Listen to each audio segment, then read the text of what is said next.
12월 22일 말씀입니다. 오늘 제목은 독특한 계획입니다. 독특한 계획. 성경 구절입니다. 그는 허물과 죄로 죽었던 너희를 살리셨도다. 에베소서 2장 1절입니다. 예수님을 믿고 하나님의 생명으로 태어난 사람들은 모두 하나님의 자녀가 됩니다. 하나님은 모든 사람들을 향한 계획을 가지고 계십니다. 사람들을 향한 하나님의 계획, 이것이 바로 부르심입니다. 부르심을 조금 더 쉽게 말해봅니다.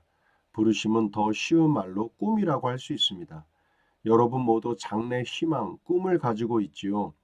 하나님께서 여러분을 향한 계획을 가지고 계시고 그 계획을 이루며 살아갈 때 우리는 진정으로 행복한 인생을 살 수 있습니다. 그런데 부르심은 모두 다릅니다. 공공기관에서 본인 확인을 하기 위해 엄지손가락 도장을 찍는 것을 본 적이 있을 것입니다. 모든 사람들은 각각 다른 지문을 가지고 있습니다. 이 세상에 같은 지문을 가지고 있는 사람은 한 명도 없습니다. 마찬가지로 여러분을 향한 하나님의 계획은 모두 다릅니다. 이 세상에서 나만 할 수 있고 내가 가장 잘 할 수 있는 일이 있는 것입니다. 마치 퍼즐과도 같습니다. 1000개의 조각으로 이루어진 퍼즐 중에서 같은 모양을 하고 있는 퍼즐은 한 개도 없습니다. 모두 다르고 각자 꼭 맞는 위치가 있습니다. 모든 퍼즐이 각자 자기의 위치에 있을 때 아름다운 그림이 완성되는 것입니다. 여러분의 부르심을 찾아보십시오. 하나님의 계획대로 살기로 결심하십시오. 나만 할 수 있고 내가 가장 할 수 있는 일을 발견하게 될 것입니다. 자, 오늘 제목은 독특한 계획입니다. 어제에 이어서 이 부르심과 연결되는 부분이죠.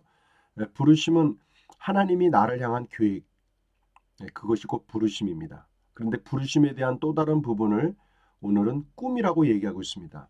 나의 꿈, 나의 장래의 희망, 이것이 꼭 하나님께서 나를 통하여 이루길 원하시는 부르심, 그 독특한 계획이라고 말할 수 있을 것입니다. 여기 이제 퍼즐 이야기도 나오죠. 1000개의 조각으로 만들어진 퍼즐이 있는데 똑같은 모양은 하나도 없고 그 퍼즐들이 잘 만들어질 때 하나의 완성된 그림이 나오는 것을 우리가 볼 수 있게 됩니다. 우리가 하나님께서 주신 각자의 분야에서 그 부르심에 따라 그 일들을 감당할 때 하나님 나라의 퍼즐은 완성되게 될 것입니다.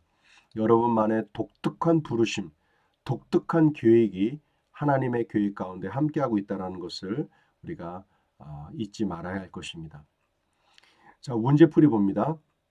하나님의 부르심은 사람들을 향한 하나님의 독특한 계획, 그것이 곧 부르심이다. 또 다른 것은 장래의 희망과 꿈, 이런 것이 부르심이라고 말씀을 드렸습니다. 선포기도입니다. 나를 독특한 사람입니다. 나는 하나님의 생명으로 새롭게 태어났습니다. 나를 향한 하나님의 특별한 계획이 있습니다. 나는 그 계획대로 살기로 결심합니다. 말씀 선포 3회입니다. 그는 허물과 죄로 죽었던 너희를 살리셨도다.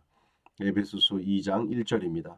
짝꿍 기도입니다. 몸은 하나인데 많은 지체가 있고 몸에 지체가 많으나 한 몸인가 같이 그리스도도 그러하니라. 고린도전서 12장 12절입니다. 말씀 적용입니다. 오늘은 독특한 계획이라는 주제인데 바로 하나님의 계획, 나를 향한 하나님의 계획, 하나님의 부르심, 내가 이루길 원하는 장래의 희망, 그런 꿈들을 통하여 하나님은 그것을 이루신다라는 것을 우리가 발견할 수 있게 됩니다. 하나님 나라에 수많은 퍼즐들이 있는데 그것들이 잘 완성되어질 때 하나님 나라의 그림이 아름답게 이루어지게 될 것입니다. 오늘도 우리에게 좋은 일이 생깁니다. 하나님의 독특한 부르심을 통하여 하나님의 계획을 이루어 드리는 오늘 하루가 되시기를 바랍니다. 수고하셨습니다.